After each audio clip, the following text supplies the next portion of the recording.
Will they eat it? Will they try? Or stare it down like it might bite? Will they eat it? Take the lead? Or push it off and claim defeat? Will they eat it? Good evening, everyone. Thank you for joining us for tonight's webinar. The webinar's title is Will They Eat It? The Fussy Eater's Dilemma.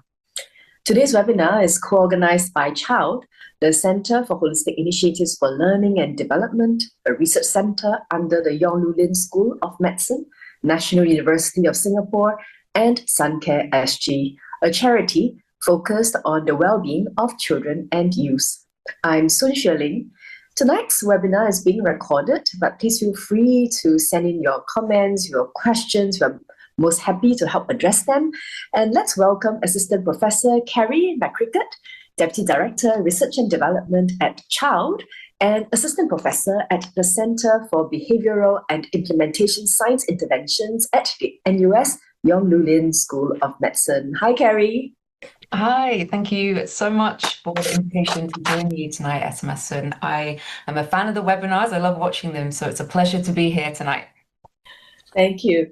Today's webinar title may seem a little, people may wonder because we are a food-rich society in general. And it might seem ironic, but many children still struggle with eating. And we've all seen it, a child pushing away a plate of vegetables or picking out food, and let's be honest, sometimes we as adults, we do it too. And so what exactly is a fussy eater, and what are the consequences of being a fussy eater? Does it affect nutrition? I think it does, for sure. But does it affect growth? As parents, we're all concerned about the growth and development of our children. And of course, if it's not properly managed, it might cause stress at the dinner table. Over to you, Keri. Thank you. That's a great place to start, because fussy eating can sort of mean a number of things. So I'll share some slides and we'll dive in, and I'll start by maybe just showing some sort of words that you might have heard of when we think or talk about sort of fussy eating. So fussy, picky, maybe sensitive or selective, or perhaps restrictive. So yeah, some of these words, they don't seem so great. They sound like they could be a bit stressful at meal times if we have some of these sort of things. So fussy eating can also look a certain way, or look like, it could look like sticking to what's safe. It could look like having aversions or really sort of strong dislikes for certain textures, colors, even the way foods might sort of touch or be on plates or in a bowl. Maybe an unwillingness or a fear of trying new foods, even rejecting foods that previously a child has or a person has accepted and liked, and suddenly sort of don't want them anymore, they reject them. It can also involve maybe physical or emotional reactions at meal times. And ultimately, perhaps quite a limited variety of foods that are being eaten. So that's what fussy eating can look like. And you're right, there can be some consequences. So here I find it helpful to talk sort of about two types or areas of fussy eating. So one where you might have some of these fussy eating behaviors, but generally a children's diet can still have a reasonable range of foods and they're still growing as we expect them to. And this is something that perhaps they'll go through maybe a bit of a phase. It's quite natural for this to happen. It's definitely around sort of 2-3 years old. But generally their diet's okay. They can be supported through that. And still sort of be growing in a healthy way.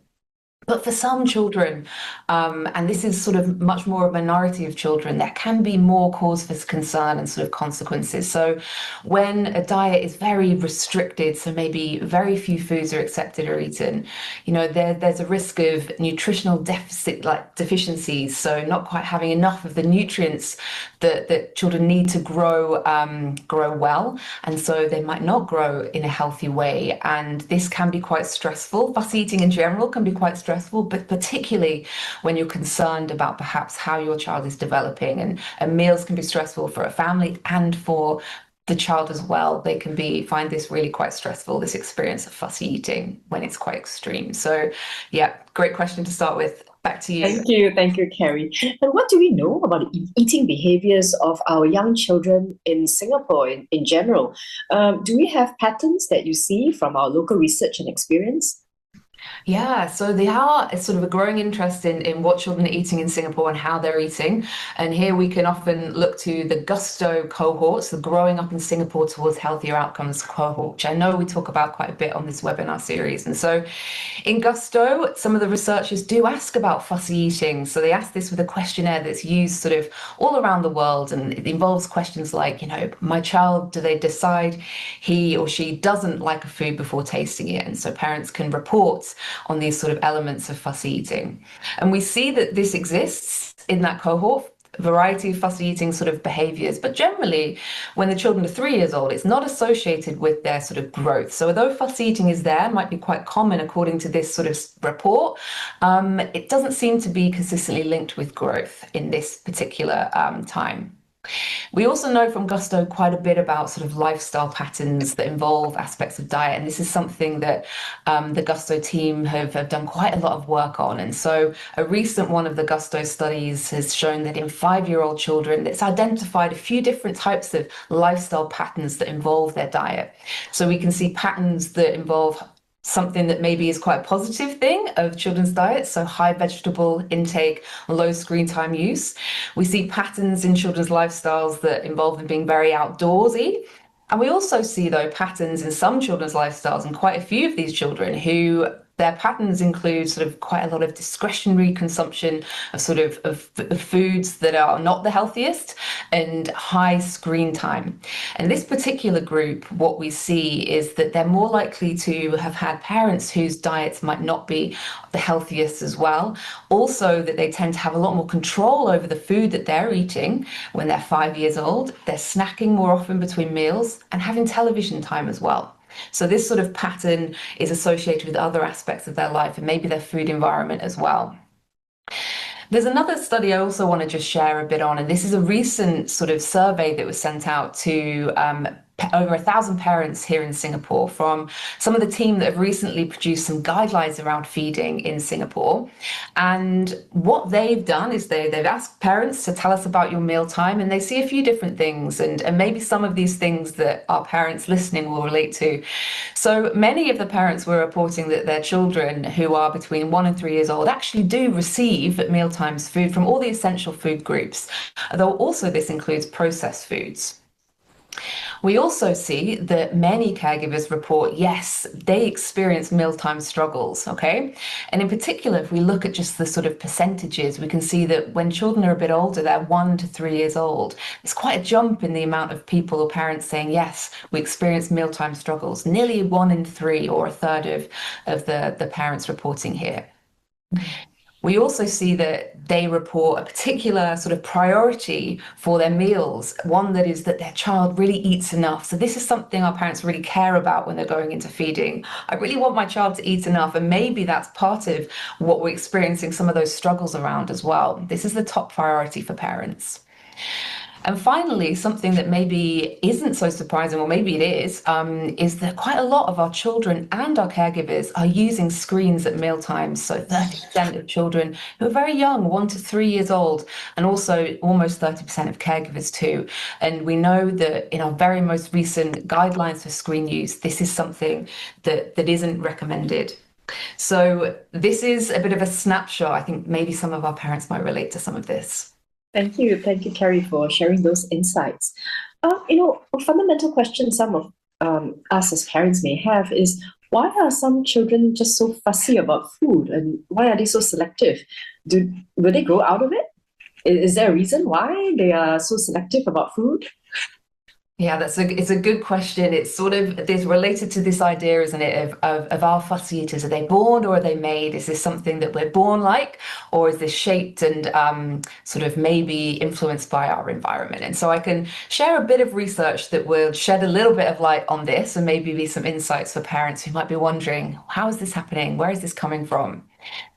So actually, a very recent study, and there's not many studies to look at the sort of genetics of fussy eating because we don't really have a lot of studies that are designed to do that. But there is one study, not here in Singapore, but from the UK, that's a twin study that is all about how children's eating behaviors develop. And in this particular twin study, they've recently shared that they estimate that about 60% of the variation in children's reported fussy eating, and this is using that same scale that I mentioned we collect and we ask in Gusto, was actually explained by some sort of aspect of genetics. That's what they found. But this is not so straightforward. They actually noticed that this sort of genetic influence is really stronger in fussy eating for older children and teenagers. And this is actually quite common when we think of, or when we see research that's looking into the sort of genetics of our behaviors, that often it's a combination of our genes and our environment, and that influence of our genes seems to be stronger when we're older, and there's often this window of opportunity in the early years that we might be able to influence behavior, and these data suggest that's similar for fussy eating too.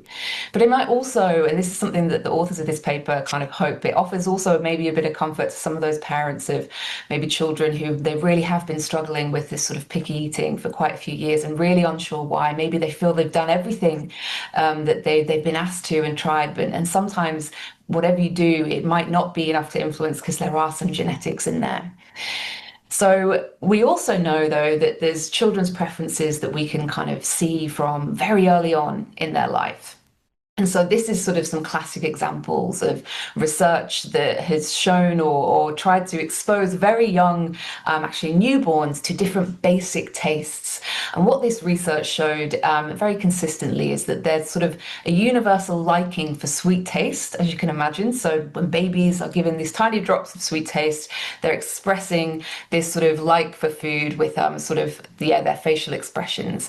But when they're tasting something bitter, something sour for the first time, even as newborns, there's this sort of reaction that's a bit more like a rejection, maybe scowls, sort of gaping in the mouth. And so what this tells us is that when we are born, there's definitely this bias towards liking sweet tastes, and some tastes like bitter and sour are going to be a bit harder for us to like. And that might help explain why some of those foods like vegetables may not be so easy to love straight away, but some of our very sweet tasting foods, they're much easier. But we do actually learn about flavors as we sort of experience more. And this experience starts before children are actually born. When they're still in the womb, we actually have some research internationally that shows that certain flavors can actually pass to growing sort of infants, fetuses in the womb through the maternal diet. So research has shown things like flavors around like carrots and garlic and kind of pass to the infant. So when they're born, they actually show a bigger recognition for these flavors compared to an infant that wasn't exposed to that in the womb. Quite interesting, isn't it? Because there's some learning that's taking place there. But this learning doesn't stop there. In fact, it's only the beginning. And to sort of illustrate that, I'll show you very briefly this video of my nephew.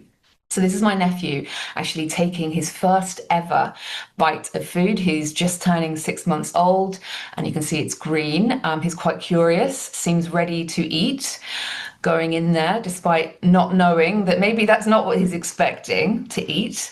Perhaps a bit shocked, but still, he goes back for more. He's quite curious. That was okay. It was surprising, but he went back for more. And this is an important time because he's tasting these things for the first time, these textures, these flavors, and it's just a big time to learn. And if we were to think that he would have at very least 3 meals a day for the rest of his life, by the time he's 6, he'll have had over 6,000 meals. So that's a lot of experience, and he's learning all about what he likes, what he doesn't like, also when we eat, why we eat, and he's building his relationship with food. So this is an important time. And we know that during this time, there's some things that we can do to help children maybe accept some flavors that perhaps aren't so easy to love. And like vegetables, he was a bit unsure of that broccoli, but research shows that if we repeatedly expose our children, like my nephew here, to some of these flavors, he will learn to accept them, or he can learn to accept them. But this exposure is maybe it's quite extreme. We have to do this sort of at least 12 times often before this will start. And maybe that's sometimes part of the struggle. We know the exposure is important, but doing it can be tough. But yeah, here we go. There's sort of what we know about is fussy eating born or made. A bit of both, but lots of learning can take place and opportunities. Wonderful. Thank you, Keri. That was a very, very cute video of your nephew. Yeah, that's very cute. Okay, I think it's encouraging to parents that, if the children exposed to a food that we think they may not like, that over time they could get used to it. So I think that's assuring to us. I guess a natural next question is, what more can parents and caregivers do to encourage healthier, happier eating habits for our children? Does it mean that we really should be going on this 35-day rotation for all sorts of foods and doing it at least 12 times for each category? Yeah, I mean, look, wouldn't it be great if we all had had the capacity to do that? But I think realistically, that's probably not the case. But there's certainly some tips that we can aim for and really start to think about scaffolding those positive mealtime environments that can shape the way children are eating and their acceptance of food as well. So a really important thing is to have, in the first instance, quite a good meal and snack routine. Have a routine. This is quite important. It doesn't need to be that 35-day rotation. Simply just, 3 meals once children are sort of transitioning towards that sort of meal structure, and maybe a snack or two, but have that routine so children know when to expect. There's certain times of day you're expected that we might eat and certain times that you don't. And that's a really important routine and structure to have. It puts some boundaries and parameters around requests for food and these sorts of things. And it also provides children with an opportunity to have periods of time where they're not eating, where they can experience their hunger and fullness cues. So that's really, really one of the benefits of structure. Children, very young children and growing children and beyond, do actually like a bit of structure. It's really supportive for them. And also when it comes to eating, no different. We also have a tip that would be sort of providing healthy choices. So children like to have choices and control, and we want to provide opportunities to have choices, but within, again, these boundaries of something that can be sort of healthier. So we often use this phrase, parent provide, child decide. And what this means is, as a parent or a caregiver, you have your sort of responsibility to provide nutritious sort of diet or options to children, and they can choose maybe how much they're eating of that in the moment. So this helps them to have some structure. They have options to choose, and they also get to exercise a little bit of their own independence. And again, this is where they can express their own appetites and we can learn from them and notice them.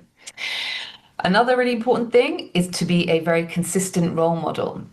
So children learn from us, from their caregivers, from their parents. And so particularly when it comes to, eating vegetables and the kind of healthier diet foods that are maybe not so easy to love, like we know, being a role model is so important. It's going to be very, very difficult to encourage a child to eat, certain veggies or a diet in a certain way, or even have a consistent mealtime routine if that's not something you're modeling as caregivers and parents around them.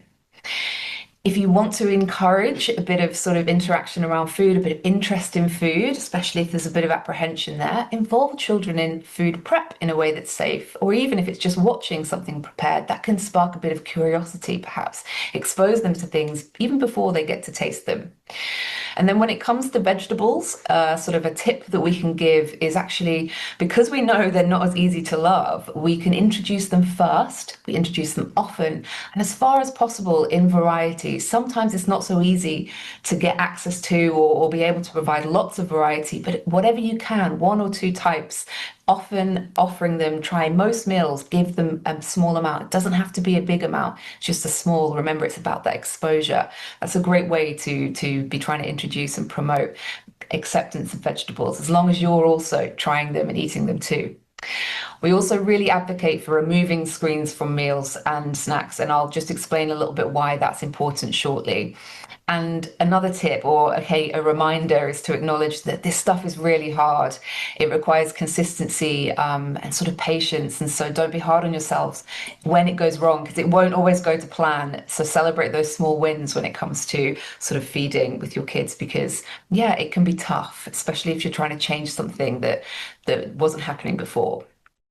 So I'll just mention a little bit about why it is that removing screens is important, because now we have quite clear guidelines that sort of tell us that we shouldn't be doing this at meal times. We need to have meals that are screen free.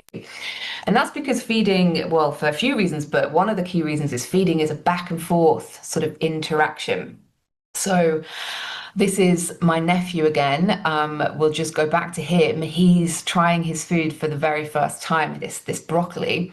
And we can think about these things that we often teach in some of the practices we promote in Child, our centre, is that when it comes to back and forth interactions with children, we like to observe, understand, and then respond. And so with my nephew trying his food for the very first time, we can observe that he's leaning in, he's very curious, he's quite keen to start. So he's leaning into that food. So it means that I think he understands that he's interested in eating this. But then when he pops it in his mouth, he looks a little bit like, oh, this is not exactly what I expected. Maybe he looks like he doesn't like it. So his face is sort of scowling a little bit. He looks a bit shocked. So maybe I can understand that, oh, this isn't what he's expected. It's not the thing that he loves. But how do I respond? I could maybe respond by going, oh, he doesn't like this, I won't offer it anymore. Or I could respond by thinking, okay, he's trying this once, but let's still offer it again. Maybe he's still curious. And that's what happened with my nephew. He was still a bit curious, even though being a bit shocked, and he went back in and tried it again. So this is that back and forth interaction. It's a really important thing to do in general, especially when we're feeding. It's called sort of an element of being a responsive feeder. And so when we eat with screens, we don't have the opportunity to do this. Instead, we actually take away that opportunity. And so this has a few consequences. For my nephew, what that would mean was that when he's tasting these foods for the first time, he's not really paying attention. He's not able to sort of learn about liking these foods because his attention's elsewhere. It's on a screen. So even though it might help him to eat a little bit more in that moment, he's not learning to like those flavors still because he's not paying so much attention. So that's one of the things why we want children not to eat without screens. The other is because they're also not paying attention so much to their own hunger and fullness cues, something that we want them to be learning and paying attention to. When we're looking at screens, none of us actually are able to pay as much attention to that. We're quite distracted. And then finally, because this is back and forth, if caregivers are using screens during feeding, you might miss all these chances to observe, understand, and respond to your child in a way that's really going to help them sort of build this positive relationship with food and eating. So that's just something I wanted to share about sort of screen time and why it is that we do recommend screens aren't used during meals. Thank you. Thank you, Keri. I apologize. No, it's okay. I've been having a cough. I apologize. That's okay. That's okay. I can actually just remind everyone that children are having lots of experience. So if anything I've just shared is something that makes you think, oh no, I'm not doing those things, I haven't started yet, I would just remind everyone that that's okay. You can start anytime. Now is the best time to start if you haven't, and there's still plenty of opportunity. If you remember, 6,000 meals maybe by the time we're 6. That's 22,000 meals or more by the time we're 21. So lots of opportunities for us to start.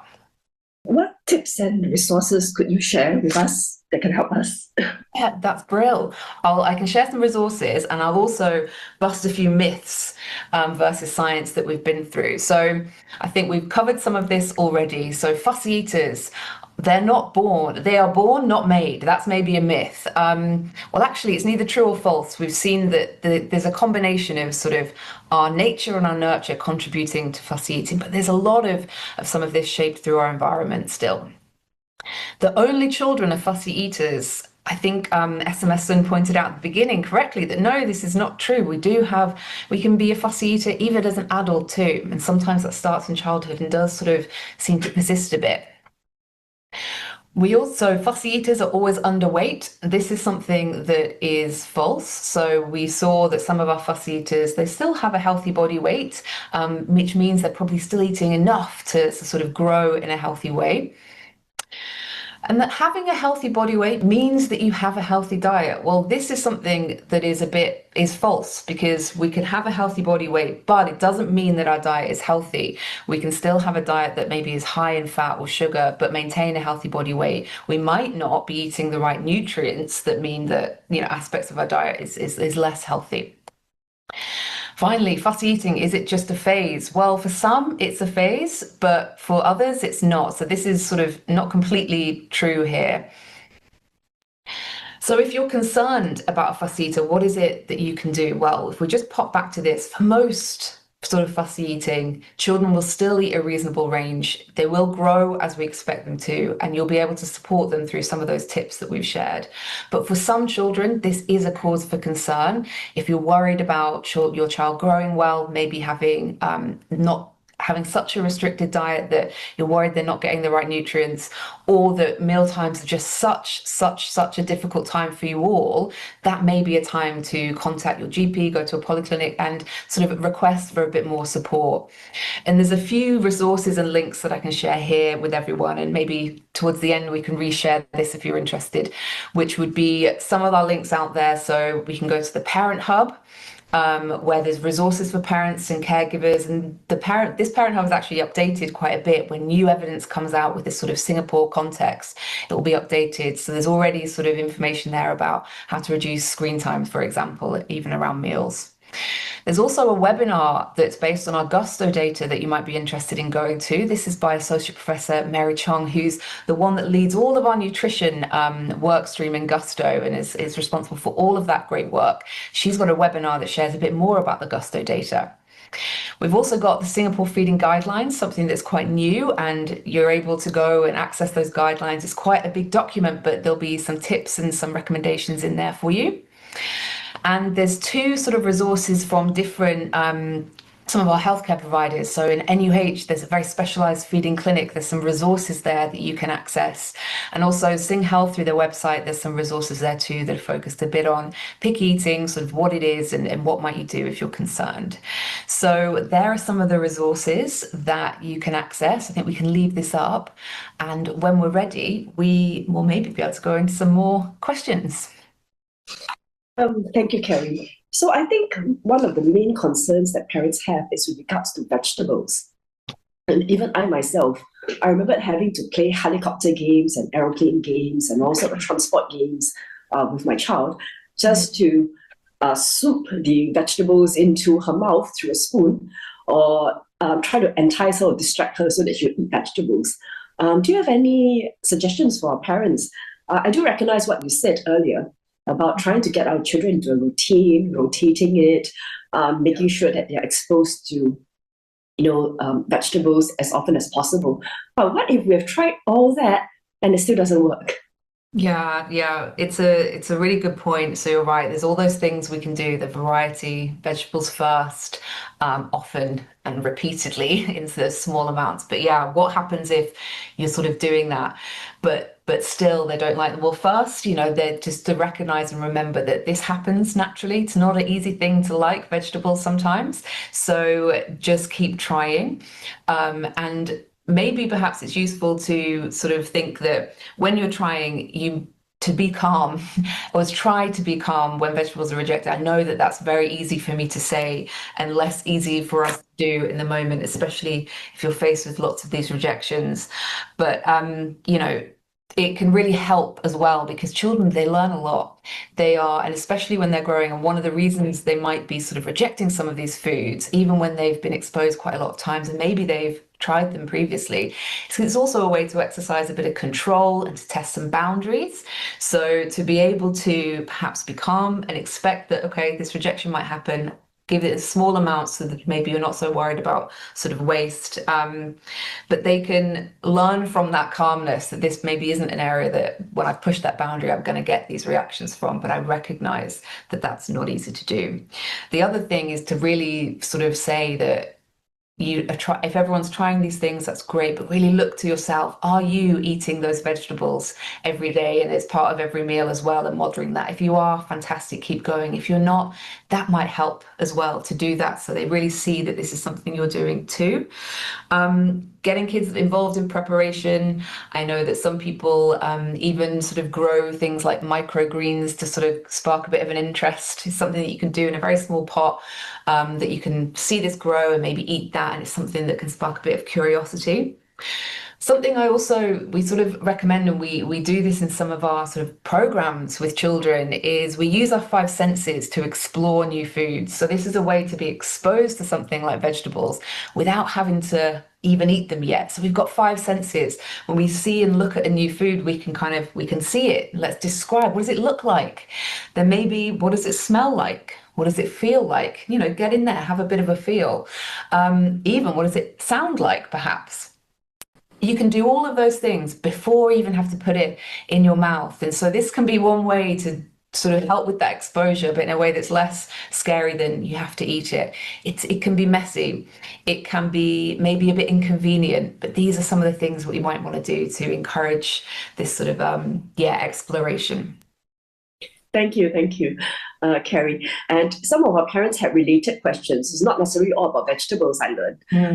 I have a parent here who says that actually his or her son, actually dislikes meat. Yes. Yeah. But I think the parent is doing what you are suggesting, which is that the parent is trying to make it interesting for the child.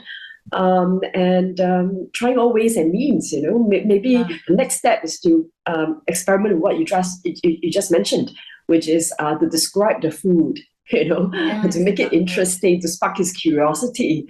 That may be the next frontier for us as parents to try out.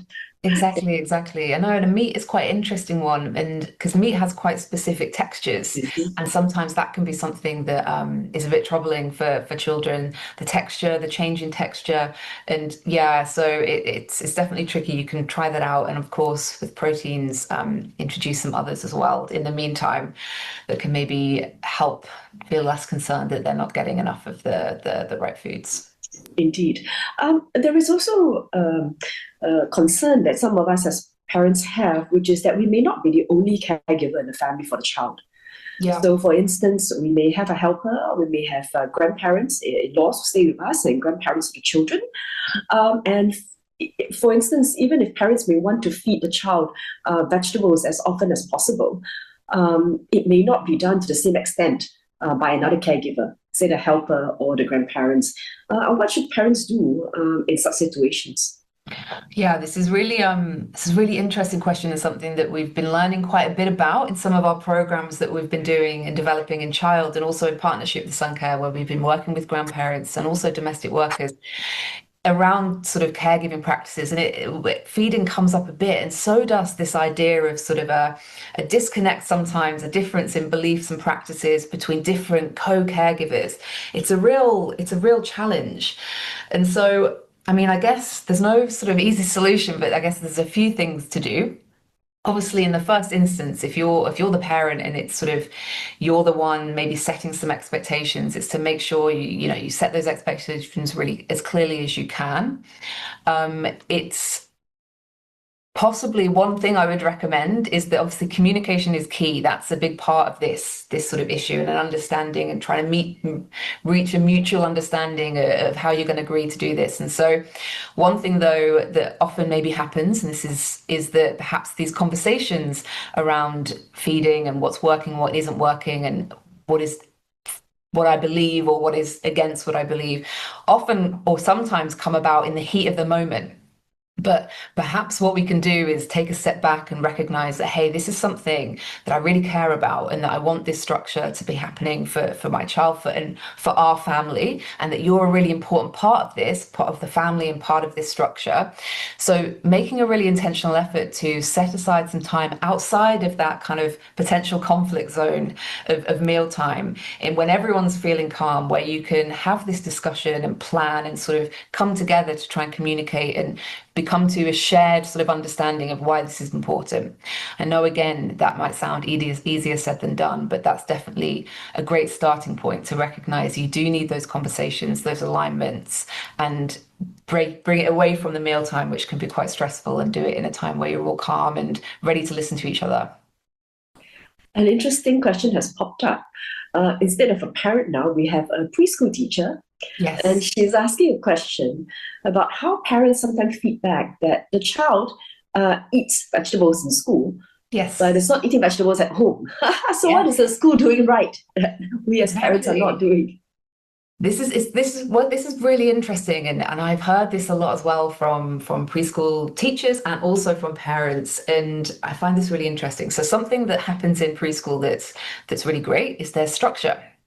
Quite clear expectations, when mealtime is, sort of what it's going to involve, and sort of children thrive in some of that structure, many children, and that helps them to sort of know what to expect, and there's sort of less, I guess, for want of a better word, sort of drama around that sort of eating experience, especially when it comes to vegetables. So that's one of the key things that happens at preschool. Structure, consistency, really helpful. The other aspect to this then is that part I mentioned about, young children testing boundaries, having control. This is an opportunity for them to do that. And who best do they want to do that with? Their parents rather than their preschool educator. And so it can come out at the mealtime where there is that opportunity, especially if, you're really expressing this particular concern or desire for children to eat vegetables, for example. They're very smart. They recognize, hey, so this is something mom or dad really wants me to do. So if I really want to be, testing a boundary or sort of control something, I can kick back here. And that's sort of some of what you see at home and why you see this dynamic. It's not easy to manage, but it seems it's definitely happening. I recall what you earlier mentioned, presenting healthy choices. So is it a case of healthy, healthier, healthiest? Yeah, So I mean, you have a choice, but you can only choose between 3 healthy options. Yeah, I mean, that's it. It's a great way to look at it, isn't it? Because you're happy no matter what they choose, and then they can have are able to exercise a bit of that choice and that control that they're really just, craving when they're growing and trying to get autonomy. So yeah, that would be great if we can do that. But what if this child's really testing boundaries and even with healthy, healthier, healthiest refuses to eat at all? Yeah, I know. Then should parents be supplementing with milk and multivitamins and others? That's a question that's come up too. Yeah, and it's a really good question, and it can be hard to answer because it's sort of a question about where's the line that we draw when it comes to this sort of boundaries and consistency with our own practices and offerings. How long do we let it go? And the reality is that, the consistency and the structure is really important, and it take time to enforce this. And there will be, when you're trying to do this, times where, yeah, maybe your child is not going to eat at that mealtime because they're really, really refusing. And it probably is okay for them to miss that meal and maybe eat again. Now, I know, though, again, that's easier said than done. And for some parents, this is quite distressing. See how you can go, be consistent with that. Of course, if you have children that for days are refusing to eat, this really is something that we wouldn't recommend you continuing down that sort of path. And if this is something that you're struggling with often, and it's really, really a battlefield there, it might be time to go and sort of perhaps get some more specialized support for what it is that might be going on here, that really sort of allows your child to be that forceful around eating to the point they might not eat for days. You mentioned earlier that being in a school environment, sometimes it's the structure, and it could be also about peers. How do we leverage on little friends that our children may have to sort of inculcate healthy habits, eating habits amongst all of them, actually? Exactly. I mean, it's a great sort of question and insight because we absolutely can. It can be peers. If your best friend or someone that you're looking up to at school, at preschool, for example, is eating their broccoli, maybe you're going to try that too. So that's something that you can definitely do. And I definitely know parents that might say, hey, so and so, they eat their greens. And certainly interventions and programs that are developed will use this idea of kind of a peer model, or even someone that's maybe a bit older, aspirational sort of person, to model these healthier eating behaviors that then will encourage a child to eat. And of course, we're also as a caregiver, we could maybe be that model for them too, but absolutely their friends and older sort of children can model it. It can also go the other way. I think some parents will maybe recognize a scenario where, hey, my kid was eating all these vegetables and this sort of diet before they went to preschool, and then they went and they started meeting other kids who would bring other types of food, and suddenly they were curious and now they want that. And of course that can be the opposite challenge, where they're starting to ask requests for things that maybe they didn't before because now they see others eating it. And yeah, that's where you have to sort of have your boundaries, know what it is that you believe and sort of stick to it. And then also know that it's never going to be perfect all the time. And this sort of relates to our sort of conversation about grandparents and other co-caregivers, that what we all do as caregivers most of the time is what matters. Once and twice or here and there is okay. Just remember that what we do most of the time is important. Not every, the one or two times that things don't go quite right, that's okay. Oh, that's reassuring. We sometimes put ourselves to a very high benchmark. Yes. Yeah. There are a couple of questions about appropriate food portions. So parents are concerned about whether they are overfeeding, underfeeding. How do we know where to stop? Yeah, it's a great question. And so, I mean, there's a few parts to that, in that there are sort of recommended sort of portion sizes for children for certain foods. And this sort of comes into play maybe with milk amounts and also sort of portions. And this sort of information can be gleaned from sort of healthcare professionals and advice like that. Generally, when you've first had your sort of baby, you'll get some information like this. But really, there's a part of this is trial and error. I think we know that a lot of parents will wonder about guidelines because they'll wonder, is that right for my child? I'm not quite sure. And so a lot of it actually comes from that back and forth and experience. And this is where that sort of practice of responsive feeding that I was trying to talk a little bit about earlier, where I use orderly to demonstrate that we need to observe, understand and respond. This is important when it comes to portion size, especially in our younger kids and infants that aren't really speaking. They can't tell us, I'm full. Instead, we've got to observe and look for those cues. Are they closing their mouth and looking away when you're trying to feed them, and they're not showing interest anymore? Maybe this is the time for them to stop eating. And to know that children's diet, or the sort of appetites, especially when they're quite young, below 1, 2, they can vary. They can vary meal to meal, days to day. So sometimes you'll have a baby that's feeling very hungry, it seems, one day, eating lots, and then the next day, not at all. This is very normal. So don't be alarmed by that. This is absolutely what's happening as they're sort of growing. When babies are born and they're new and sort of in that first year, their stomachs are very small. And so they're sort of varying the amounts that they can eat at different times. So it's to really take that time to observe and notice. And that's why putting screens away is so important at mealtime, so you can have that responsive moment and learn about their cues and pick up those cues about when they're full, so they don't get overfed. And for this interaction and learning from the child as to when he or she is full, this period extends to how long? Until the child is 3 or beyond? Yeah, I mean, the reality is that there's no cap to when you can be a responsive caregiver. But I suppose before children are really able to express their needs more, you're going to be really relying on observing and noticing those cues. Now, as children start to talk and start to be more vocal, socialize, they're more complex in the way they're interacting. Their relationship to you and other caregivers is more complicated. This is where they start testing boundaries, this, that, and the other. This is where it becomes a bit harder, because there's more to it than just observe, understand. You've got to really take that time, and where the consistency comes in. So responsive caregiving can happen through all the ages. It just might look a bit different as the way we interact and relate to our children changes. Lovely. I think we just have time for one last question, and we need to wrap up soon. And I think this is I'm probably doing a little bit of a summary here, but there are various questions about food substitutes. So for instance, if my son doesn't like to eat meat, is it okay if I feed him fish? Or he likes fish, so it's like, all right, fish as a substitute for meat. Another one about multivitamins and gummies, and you sort of explained that earlier, but I think in situations where the child is refusing to eat, or where the parent is extremely concerned the child is eating too little, do substitutes work? And what kind of substitutes? Yeah. No, thanks for that question. So I'm going to put a disclaimer in first that I'm a psychologist that knows a lot about eating, not a nutritionist. Okay, so but I have a bit of an answer sort of for you. And so in terms of the substituting, I think the food groups are often what's considered, and fish instead of something like chicken is still protein as long as it's lean, that sort of thing. So I think that substitution is probably okay. This is definitely what happens when we have, vegetarian diets, for example, who can still eat a very full and varied and healthful diet, even though they might not have certain food groups that they're eating all the time. So that can happen. Now, the other question around supplementing with vitamins and sort of minerals, I guess that, if children are eating a variety of foods, they should have sort of enough of those foods to get all the nutrients that they need.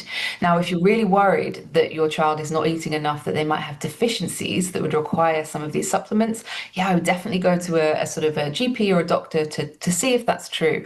I think often we do worry that we might need some of these, but sometimes actually we're getting enough the way it is. I think when it comes to the research about supplementation, what this tells us is that actually for children who are not completely nourished, they're not eating enough for whatever reason, supplements sort of help and work and might help with that growth and development. But when children are well nourished and have a balanced diet, they're not necessarily adding on top of that. But it's to maybe consult with a healthcare professional to know whether your child needs that or not would be my final sort of call, I guess, or advice. Thank you, Keri. We have learned a lot today, and I think you've set many minds at ease. Because sometimes as parents, we do worry about many, many things. And food sometimes and feeding can become a battleground for us at home. So thank you for sharing. And for everyone who's with us online, we've come to the end of tonight's webinar. Please fill out the post-event survey form as you leave, and the chat room is now open, and we'd like to invite you to leave your comments so we can learn more about how we can do the next webinar even better. So our next webinar is on the 3rd of October, and the topic will be on how sleep supports your child's learning and growth. Well, maybe even us as adults should learn more about how sleep is very helpful to all of us and how we may all try to sleep more. So thank you all for spending your precious time with us. We hope that you've benefited from tonight's webinar. So take care, and let's feed our children well together. Thank you, everyone. Good night. Thank you.